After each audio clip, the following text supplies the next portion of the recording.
melupakan apa yang telah terjadi di kehidupan kita selama ini. Pertolongan Tuhan yang selalu ada untuk kita di setiap pergumulan kita tidak pernah terlambat. Tiada tersembunyi baginya, karena hidupmu berharga bagi Allah.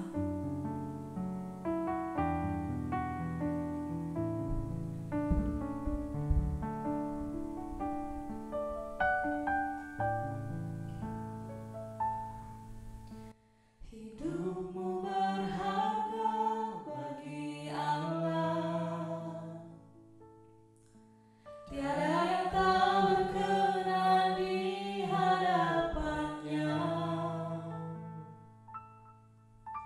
Dia ciptakan kau surut gambarnya. Sungguh terlalu indah kau bagi Dia. Dia berikan kasih-Nya bagi kita. Dia telah relakan segala-galanya. Dia disalib untuk tebus dosa kita. Karena hidupmu sangatlah berharga. Bulu yang terkulai takkan dipatahkannya. Dia akan jadikan indah. Sungguh lebih berharga sumbu yang telah pudar. Takkan dipadamkannya. Dia akan jadikan terang untuk kemuliaan-Nya.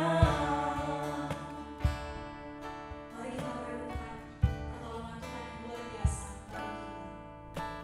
Hidupmu berharga bagi Allah. Tiada yang tak berkenan di hadapannya.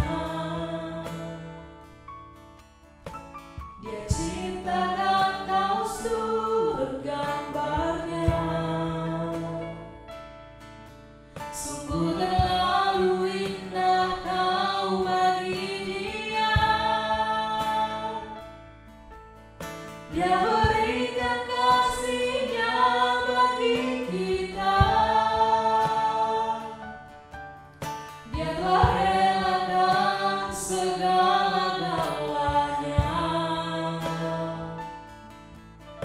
Dia disalib untuk tebus dosa kita. Karena hidupmu sangatlah berharga. Bulu yang terkulai takkan dipatahkannya. Dia akan jadikan indah. Sungguh lebih berharga sumbu yang telah pudar. Takkan dipadamkannya. Dia akan jadikan terang untuk kemuliaan-Nya. Bulu yang terkulai takkan dipatahkannya. Dia akan jadikan indah. Sungguh lebih berharga sumbu yang telah pudar. Takkan dipadamkannya. Dia akan jadikan terang untuk kemuliaan-Nya.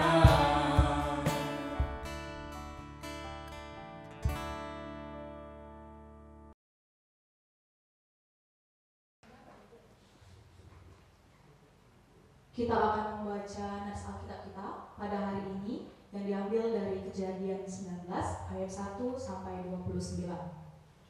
Beginilah firman Tuhan. Sodom dan Gomora dimusnahkan, Lot diselamatkan. Kedua malaikat itu tiba di Sodom pada waktu petang. Lot sedang duduk di pintu gerbang Sodom, dan ketika melihat mereka, bangunlah ia menyongsong mereka lalu sujud dengan mukanya sampai ke tanah, serta berkata, "Tuan-tuan, silakanlah singgah ke rumah hambamu ini, bermalamlah di sini dan basuhlah kakimu, maka besok pagi tuan-tuan boleh melanjutkan perjalanannya." Jawab mereka, "Tidak, kami akan bermalam di tanah lapang." Tetapi karena ia sangat mendesak mereka, singgahlah mereka dan masuk ke dalam rumahnya. Kemudian ia menyediakan hidangan bagi mereka, ia membakar roti yang tidak beragi, lalu mereka makan. Tetapi sebelum mereka tidur, orang-orang lelaki dari kota Sodom itu, dari yang muda sampai yang tua, bahkan seluruh kota, tidak ada terkecuali datang mengepung orang itu. Mereka berseru kepada Lot, "Di manakah orang-orang yang datang kepadamu malam ini? Bawalah mereka keluar kepada kami, supaya kami pakai mereka."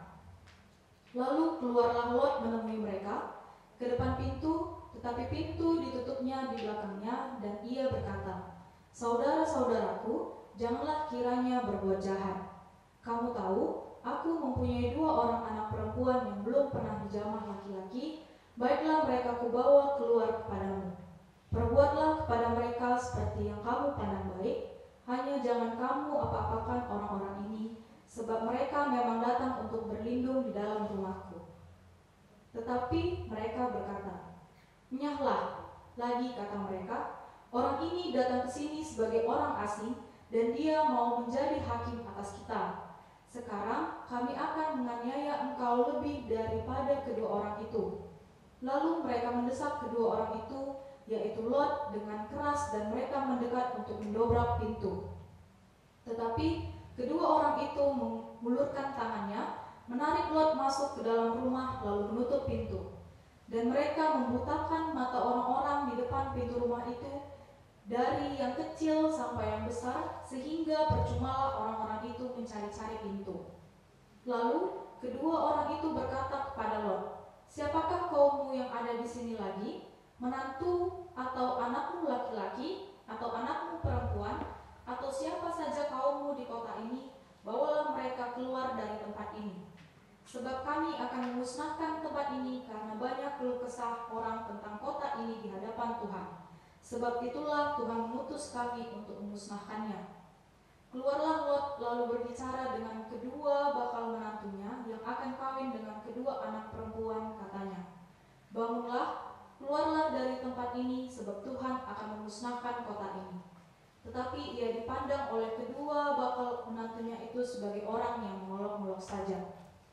Ketika fajar telah menyingsing, kedua malaikat itu mendesak Lot supaya bersegera, katanya, "Bangunlah, bawalah istrimu dan kedua anakmu yang ada di sini, supaya engkau jangan mati lenyap karena kedurjanaan kota ini." Ketika ia berlambat-lambat, maka tangan istri dan tangan kedua anaknya dipegang oleh kedua orang itu, sebab Tuhan hendak mengasihani dia. Lalu kedua orang itu menuntunnya keluar kota dan melepaskannya di sana. Sesudah kedua orang itu menuntun mereka sampai keluar, berkatalah seorang, "Larilah, selamatkanlah nyawamu, jangan menoleh ke belakang, dan janganlah berhenti dimanapun juga di lembah Yordan. Larilah ke pegunungan, supaya engkau jangan mati lenyap." Kata Lot kepada mereka, "Janganlah kiranya demikian, Tuanku. Sungguhlah hambamu ini telah dikaruniai belas kasihan di hadapanmu, dan Tuanku telah berbuat kemurahan besar kepadaku dengan memelihara hidupku. Tetapi jika aku harus lari ke pegunungan, pastilah aku akan tersusul oleh bencana itu, sehingga matilah aku. Sungguhlah kota yang di sana itu cukup dekat kiranya untuk lari ke sana. Kota itu kecil, izinkanlah kiranya aku lari ke sana. Bukankah kota itu kecil? Jika demikian, nyawaku akan terpelihara." Sahut malaikat itu kepadanya, "Baiklah, dalam hal ini pun permintaanmu akan kuterima dengan baik, yakni kota tunggal balikkan. Cepatlah larilah ke sana, sebab aku tidak dapat berbuat apa-apa sebelum kau sampai ke sana. Itulah sebabnya nama kota itu disebut Zoar. Matahari telah terbit menyinari bumi ketika Lot tiba di Zoar. Kemudian Tuhan menurunkan hujan belerang dan api atas Sodom dan Gomora, berasal dari Tuhan dari langit. Dan ditunggang balikkannya lah kota itu dan lembah Yordan dan semua penduduk kota-kota serta tumbuh-tumbuhan di tanah. Tetapi istri Lot yang berjalan mengikutinya menoleh ke belakang, lalu menjadi tiang garam. Ketika Abraham pagi-pagi pergi ke tempat itu, berdiri di hadapan Tuhan itu dan memandang ke arah Sodom dan Gomora serta ke seluruh tanah lembah Yordan, maka dilihatnya lah asap dari bumi membubung ke atas sebagai asap dari dapur peleburan. Demikianlah pada waktu Allah memusnahkan kota-kota di lembah Yordan dan menunggang balikkan kota-kota kediaman Lot. Maka Allah ingat kepada Abraham, lalu dikeluarkannya lah Lot dari tengah-tengah tempat yang ditunggang balikkan itu. Demikian firman Tuhan. Saat ini, mari kita mendengarkan firman Tuhan yang akan disampaikan oleh Abang kita, Pendeta Demar Ginting. Halo, shalom, Jua Permata. Jumpa lagi dengan saya, Pendeta Demar Ginting. Kita masuk ke dalam bahan PA Permata di tanggal 21 Juni sampai 27 Juni 2020 tentang konvensi GBKP, yaitu ciptaan atau LGBT, diambil dari Kejadian 19 ayat 1 sampai 29. Baik, saya ingin bercerita dulu karena apa yang terjadi di dalam ciptaan. Di dalam Kejadian 1, di mana Allah menciptakan segala sesuatunya itu baik adanya, tetapi di dalam Kejadian 3 manusia telah jatuh ke dalam dosa, hingga akhirnya begitu banyak kekurang sempurnaan yang ada dalam diri manusia, terlebih-lebih dosa yang sudah berakar dalam diri manusia. Nah, akibat-akibat dosa ini, teman-teman Permata, kita bisa lihat bagaimana di dalam Kejadian 3 manusia sudah memberontak terhadap Allah, tidak lagi mengikuti segala sesuatu yang Allah kerjakan ataupun inginkan. Nah, di dalam Kejadian 19 ini kita bicara tentang bagaimana Sodom dan Gomora ya. Saya bisa lihat di dalam ayat 5, mereka berseru kepada Lot, "Di manakah orang-orang yang datang kepadamu malam ini? Bawalah mereka keluar kepada kami, supaya kami pakai mereka." Kata pakai ini yang diterjemahkan oleh Lembaga Alkitab Indonesia ke dalam bahasa Indonesia, kita bisa lihat bahwa orang-orang di kota Sodom dan Gomora, mereka telah menyimpang, terjadi perilaku penyimpangan seksual, di mana mereka ingin berhubungan seks dengan sama jenis gitu ya. Jadi konsep dalam ciptaan yang rusak ini, kita harus paham bahwa di dalam diri setiap manusia itu ada kerusakan-kerusakan ya, kerusakan moral, kerusakan penyimpangan seksual dan lain sebagainya. Nah, oleh karena itu di dalam tujuan kita, PA kita adalah mampu menjelaskan nats dihubungkan dengan teologi penciptaan. Kita harus lihat bahwa ketika Tuhan menciptakan manusia dihubungkan dengan nats ini, sebenarnya baik adanya gitu. Sudah Tuhan ciptakan pasangan-pasangan yang sudah pas, laki-laki dan perempuan. Nah, karena penyimpangan dari dosa, akibat dari dosa ini, akhirnya manusia jatuh ke dalam pencobaan-pencobaan daging, sehingga akhirnya mereka menjadi orang-orang yang disoriented ya, orientasi yang bias gitu. Nah, ini acap kali terjadi. Kita bicara tentang LGBT, lesbi, gay, biseksual, dan transgender. Ini memang fenomena yang terjadi. Tapi kalau kita kembali dalam peristiwa penciptaan, di mana kejatuhan manusia di dalam dosa, perilakunya yang menyimpang. Oleh karena itu, kalau kita melihat di dalam Sodom dan Gomora ini, mereka karena ada orang baru yang datang ada 2 orang tadi itu malaikat yang datang ke rumahnya si Lot, akhirnya mereka ingin bersetubuh dengan orang baru tadi. Lihat orientasi yang negatif sekali. Karena mereka di ayat 4 katakan, sebelum mereka tidur orang-orang lelaki ya dari kota Sodom itu, dari yang muda sampai yang tua, bahkan seluruh kota tidak ada yang terkecuali datang mengepung itu, rumah itu. Lihat, seluruh kota di tempat itu ingin menikmati hubungan yang tidak baik dengan orang yang baru datang ke rumahnya Lot. Yang tanda kutip itu adalah malaikat Tuhan gitu. Yang seharusnya manusia itu menyembah kepada Tuhan, tapi mereka sudah menyembah kepada hal-hal yang berbau seksual. Nah, karena memang kerinduan dalam manusia, dalam penciptaan, memang Tuhan sudah mengembuskan napas kehidupan. Dalam napas kehidupan yang masuk ke dalam manusia itu menginginkan penyembahan kepada Sang Penciptanya. Oleh karena itu disoriented yang terjadi atau orientasi yang berbias ini tadi, sehingga orientasinya sudah ke seksual gitu. Jadi menyadari dan menghargai dirinya sebagai ciptaan Tuhan yang sempurna. Ya, artinya teman-teman Permata, siapapun kita ya, kita bisa saja menjadi orang yang disoriented tadi, seperti tadi. Artinya orientasi yang bias, orientasi yang salah. Banyak saya lihat orang-orang yang mungkin dari gen katanya ya, karena saya pernah juga ikuti seminar, ada yang katakan mungkin gen itu yang menyebabkan disoriented, atau karena orang yang sudah menjadi orang-orang LGBT ini adalah orang-orang yang menjadi korban dulu, mungkin apakah saudaranya yang homo atau lesbi umpamanya ingin melakukan hal yang sama dengan pelaku yang sudah terjadi dalam dirinya. Jadi kita bisa saja gitu, siapapun bisa mengalami disoriented tadi, bukan hanya saya, bukan hanya siapapun itu. Tapi firman Tuhan dikatakan bahwa kejatuhan penciptaan, kejatuhan kita manusia ke dalam dosa itu mengakibatkan ini semua terjadi. Nah, yang disarankan di dalam buku kita, saya lihat bahwa kita harus menolak perilakunya, bukan pelakunya, jika itu memang orang lain ya atau teman kita. Perilaku yang menyimpang, apapun ceritanya, itu harus kita tolak. Tapi jangan pernah jauhi orangnya gitu. Karena berbeda sekali. Kita tidak boleh membenci orangnya, tapi kita membenci perilakunya. Jadi siapapun Anda, kalau Anda kenal ada orang yang seperti itu, jangan benci, tapi coba dekati dia dalam kasih. Dan jangan sampai Anda juga menjadi korban yang bisa jadi menjadi LGBT ini tadi gitu.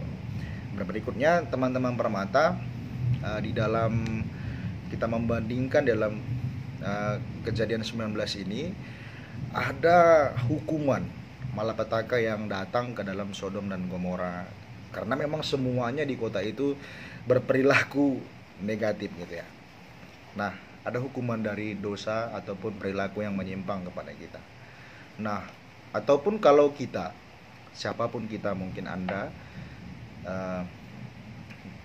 ada perilaku yang mungkin tertanam ya, mungkin di dalam gen untuk menjadi berperilaku LGBT seperti ini. Saya sarankan Anda untuk melawan godaan yang ada di dalam diri Anda sendiri.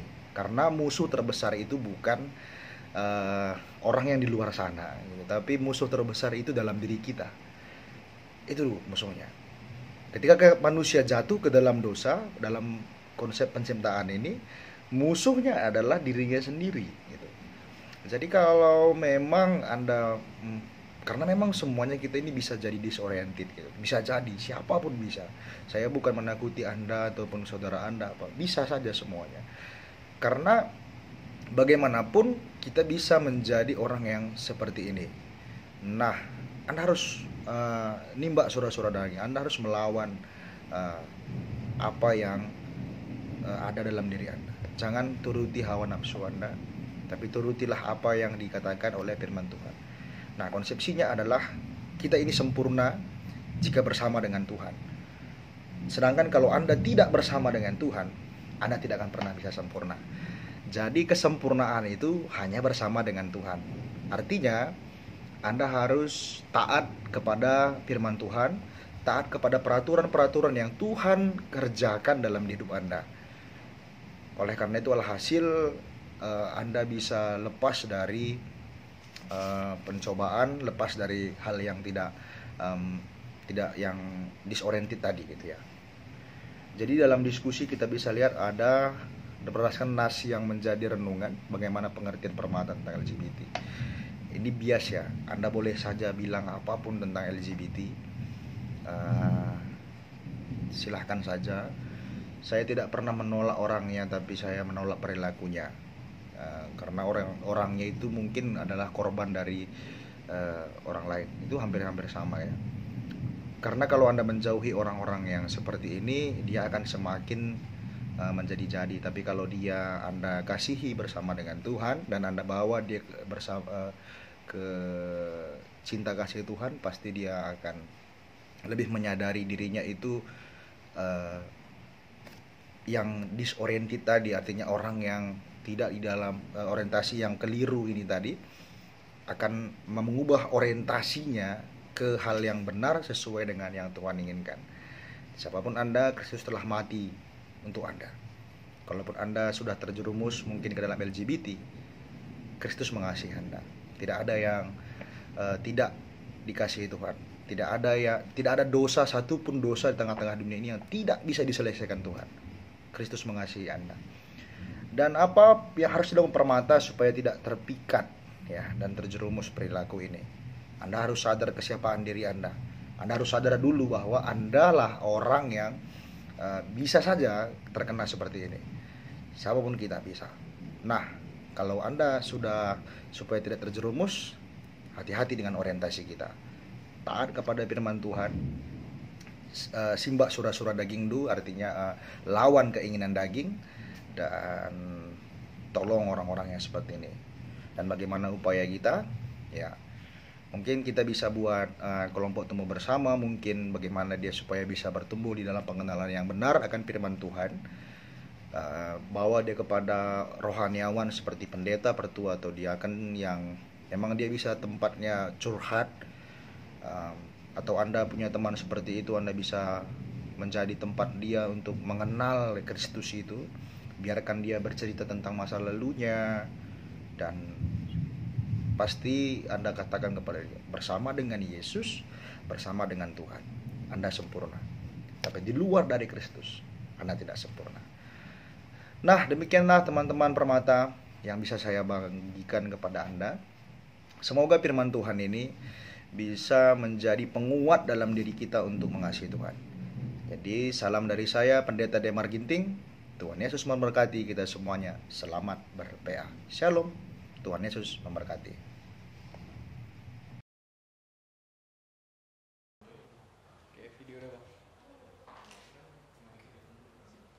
Kini saatnya kita mengumpulkan persembahan syukur kita, dan persembahan ini akan dikumpulkan kepada masing-masing pengurus renggun. Sembari mengumpulkan persembahan, kita bernyanyi Sungguh Ku Bangga Bapa.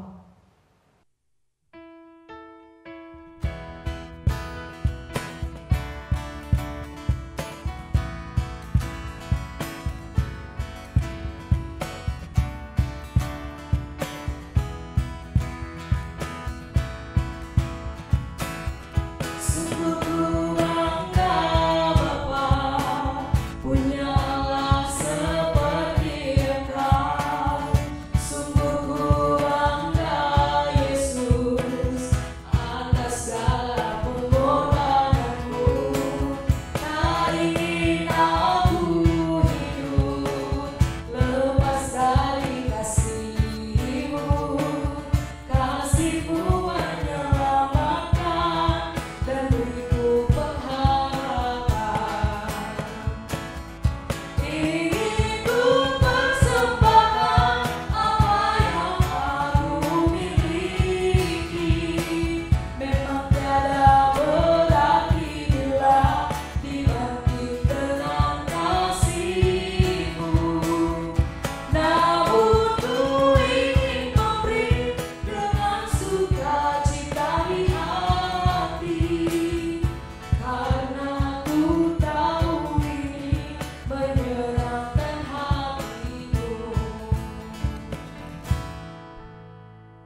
Kita bersatu di dalam doa persembahan dan doa syafaat kita berdoa. Bapa kami yang baik, yang bertahta dalam kerajaan surga, kami bersyukur setiap berkat yang masih bisa kami rasakan sampai pada saat ini. Kami masih bisa melaksanakan ibadah PA online kami, walaupun banyak keterbatasan, tapi kami yakin melalui ibadah PA kami ini kami dapat merasakan kehadiran Tuhan di dalam kehidupan kami. Kami telah mengumpulkan persembahan kami, kiranya Engkau yang memberkati sebahagian yang kami berikan agar dapat menjadi bunga yang harum di tengah-tengah gereja. Di sini juga kami Bapa berdoa untuk pemerintahan kami, Negara Kesatuan Republik Indonesia.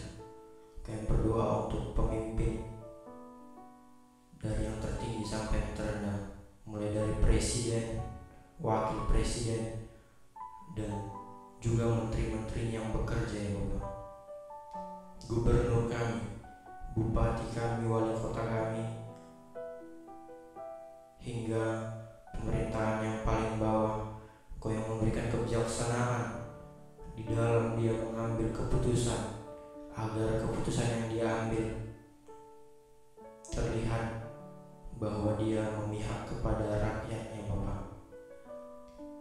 Kami juga berdoa untuk setiap jemaat GBKP agar sadar akan kesehatannya, agar dia dapat menahan dirinya untuk tetap menjaga kebersihan, agar dia terhindar dari virus corona ya Bapak. Kami juga berdoa ya Bapak untuk pelaksanaan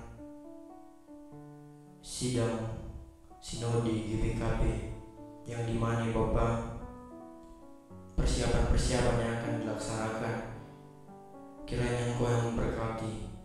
Walaupun sempat tertunda, tapi kami yakin ada rencana Tuhan yang lebih baik untuk GBKP. Ada rencana Tuhan yang membuat GBKP semakin luar biasa nantinya Bapak. Untuk moderator yang mengambil kebijaksanaan, kiranya Engkau yang memberkati dia, di dalam keputusan-keputusan yang dia ambil untuk seluruh jemaat GBKP Bapak. Kami tahu rencana-Mu begitu indah, kami tahu rencana-Mu begitu baik. Kami berdoa ya Bapak untuk penyakit virus corona yang sedang mewabah di dunia pada saat ini. Kami lemah ya Bapak, kami tidak punya kekuatan. Kami hanya minta pertolongan kepadamu. Kami tidak sanggup untuk melawan virus corona ini Bapak. Tapi kami yakin dan percaya kuasa Tuhan tidak melebihi segalanya yang ada di dunia ini. Tolong kami Bapak, jauhkan kami dari penyakit yang mematikan ini Bapak, agar masa pandemi virus corona di dunia ini dapat berakhir.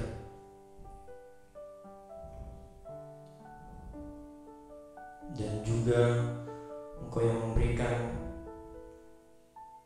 kepada seluruh jemaat GBKP khususnya kesadaran agar waspada terhadap virus corona ini Bapak. Kami juga berdoa di sini Bapak, tenaga medis yang merawat pasien dari COVID-19 ini Bapak, agar dia tetap semangat, agar dia tetap sehat-sehat. Engkau yang memberikan kesehatan, semangat yang penuh ke dalam dirinya, agar dia tetap bekerja untuk melawan COVID-19 ini Bapak. Engkau yang memberikan kesehatan kepada keluarganya juga, agar tenaga medis di seluruh Indonesia ini dapat bekerja dengan baik. Di sini kami juga berdoa ya Bapa untuk perekonomian dunia, khususnya Indonesia ya Bapa. Engkau tahu pada saat pandemi COVID-19 ini perekonomian di negara kami ini menurun ya Bapa. Kiranya Engkau yang berkati setiap usaha-usaha yang kami buat, agar tetap kami bertahan hidup di bawah pertolongan-Mu saja. Engkau yang memberkati perekonomian seluruh jemaat GBKP, agar apapun yang dikerjakan itu dapat menghasilkan yang terbaik kepada kehidupannya. Hanya ini yang bisa kami sampaikan ya Bapak. Kiranya Engkau yang memberkati seluruh kehidupan kami. Kehidupan kami hanya mengikuti setiap yang Engkau mau saja Bapak. Rencana-Mu yang indah terjadi dalam kehidupan kami. Kami serahkan seluruh hidup kami ke dalam tangan-Mu, di dalam nama Anak Yesus Kristus, Tuhan dan Juru Selamat kami manusia hidup. Amin.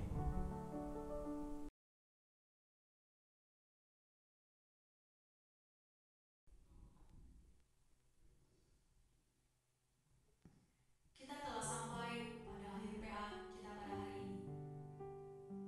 Saat ini, mari kita berkomitmen untuk senantiasa mensyukuri anugerah Tuhan dalam kehidupan kita. Kita punya Tuhan yang senantiasa mengasihi kita sebagai ciptaan yang sempurna. Kasih masih ada.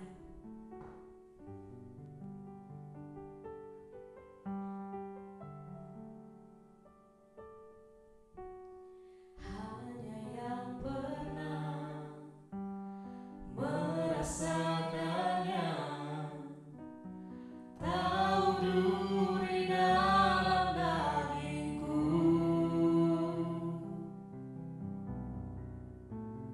Ternyata Kaulah yang paling mengerti rahasia hatiku. Walau seakan tiada harapan, kasih yang telah menjadi dingin. Ku suka cara-Mu memulihkan hatiku yang suam, saat yang lainnya begitu mudah sirna. Kasih-Mu ya Tuhan tetap bertahan.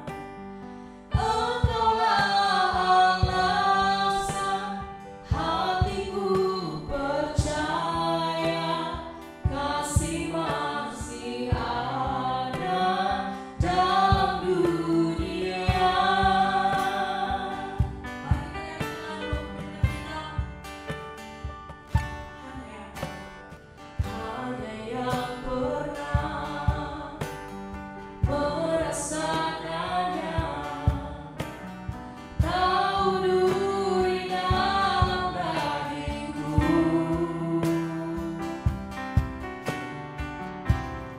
Ternyata Kaulah yang paling mengerti rahasia hatiku.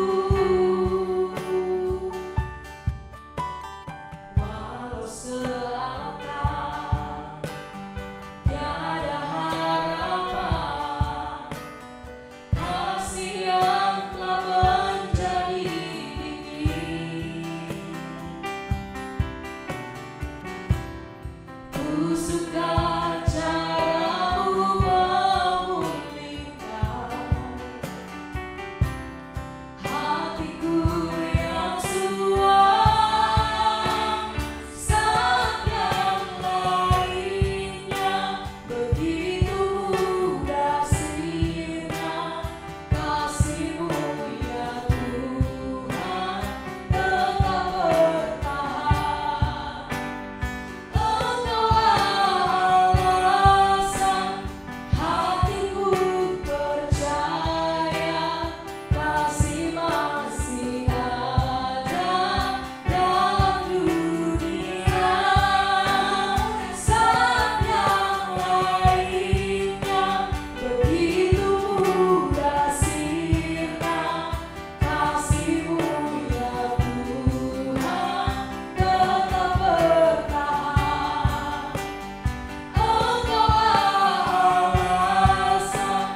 Mari kita berdoa seperti yang diajarkan Tuhan Yesus kepada murid-muridnya.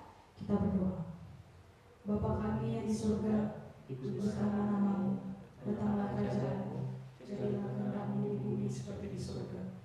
Berikanlah kami pada hari ini makanan kami yang secukupnya, dan ampunilah kami atas kesalahan kami, seperti kami juga mengampuni orang yang bersalah kepada kami. Dan janganlah membawa kami dalam pencobaan, tetapi lepaskanlah kami daripada yang jahat. Karena Engkau yang hidup dan kerajaan dan kuasa dan kemuliaan sampai selama-lamanya. Amin. Bapa, terima kasih.